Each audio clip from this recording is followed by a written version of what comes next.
आणि तो पॅराग्राफ वाचल्यावर तुमच्या ह्या बजेटचं सार लक्षात येईल। पॅरा नंबर 101 मध्ये त्यांनी पॅराग्राफ मध्ये असं सांगितलेलं आहे, अनेक योजना जाहीर केल्या, त्या योजनांचा म्हणजे आमच्या सहकार कायद्यात शेवटी खाली असतं की वरीलपैकी जे काही नसेल ते करण्याचा अधिकार आम्हाला आहे। तसं हे पॅरा शेवटचा जवळपास आहे 101 नंबरचा। मी आपल्याला पॅराग्राफ वाचून दाखवतो। म्हणजे मी आज बजेट जे मांडलेलं आहे ते बजेट असंच मांडलेलं आहे। आता सुसूत्रीकरण आम्ही नंतर करणार आहोत, म्हणजे त्याचं मूल्यमापन आम्ही योजना केलेल्या आहेत, त्याचं मूल्यमापन न करता आम्ही योजना जाहीर केलेल्या आहेत असा याचा अर्थ होतो। मी वाचतो, I have announced ambitious new schemes for various sections of society in this budget. It has been decided to form a high-level committee to evaluate the schemes and to rationalize them so that the benefits reach directly to the eligible beneficiaries in the state. याचा अर्थ मी असा काढतो की याचं मूल्यमापन न करता या जाहीर घोषणा गडबडीत केलेल्या आहेत। आता एक कमिटी बसणार, त्याचं मूल्यमापन करणार आणि मग याच्यात कशी कटौती करता येईल आणि कशा पद्धतीने मग कारण दाखवून म्हणजे तुम्ही अमक्याच कागदपत्र भरा, अमकेच कंडिशन्स काढा, कंडिशन्स वाढतील आणि मला खात्री आहे की या पद्धतीचा जे जाहीर केलेला आहे त्यातल्या कोणत्याही गोष्टी फलद्रूप होणार नाहीत।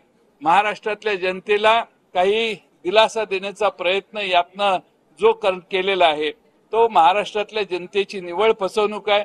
महाराष्ट्राचे एमएससीबी बोर्ड जे आहे त्याची थकबाकी किती आहे आणि त्या बाबतीत खरं म्हणजे मागच्या थकबाकीला माफ करणं हा जर निर्णय झाला असता तर त्याचं मोठं स्वागत महाराष्ट्रातल्या जनतेने केलं असतं। आता इथून पुढे यांचं राज्य 2 महिने आहे तर पुढची सुपारी घेणं हे जबाबदारपणाचं लक्षण नाही। म्हणून मी मगाशी सांगितलं की मागं काय आहे, एमएससीबीच्या समोरचे प्रश्न काय आहेत याच्याबद्दल कुठेही भाषणात याचा उल्लेख नाहीये, पण पुढे मी अमकं करणार आहे म्हणतात। यालाच मी म्हणतो की हे बेजबाबदारपणाचं लक्षण आहे। त्यांनी जर बजेटमध्ये सांगितलं असतं की एवढी जबाबदारी आमच्यावर ऑलरेडी आहे महाराष्ट्र सरकारवर, जी आम्हाला महाराष्ट्र सरकारच्या वतीनं त्यांना द्यायची आहे, तर मग मी समजू शकतो किंवा थकबाकी एवढी आहे याची वसुलीची हे कार्यक्रम आहेत, त्या सगळ्या गोष्टीवर पांघरून घालून नवी जबाबदारी 14,000 कोटी रुपयाची म्हणतायत, पण मला वाटत नाही ती 14,000 कोटीवर थांबेल। किमान 28 ते 30,000 कोटी रुपये हे या योजनेसाठी लागतील। म्हणून मी वारंवार सांगतोय हे बजेट फक्त 2-2.5 महिन्याचं आहे। हे सत्तेतून बाजूला गेल्यानंतर आम्ही ज्यावेळी सत्तेत येऊ त्यावेळी अशा गोष्टी आणि या सगळ्या संदर्भात आम्हाला महाराष्ट्रातल्या जनतेला दिलासा देण्याचं काम पुढे करायचंच आहे। ते आम्ही योग्य त्या पद्धतीनं व्यवस्थितपणानं करू। आणि एक शेवटचा आणखीन एक मुद्दा मैं मांडू और हिंदी में भी मांडो। वारकरी दिंडींना अनुदान देण्याची घोषणा केलेली आहे।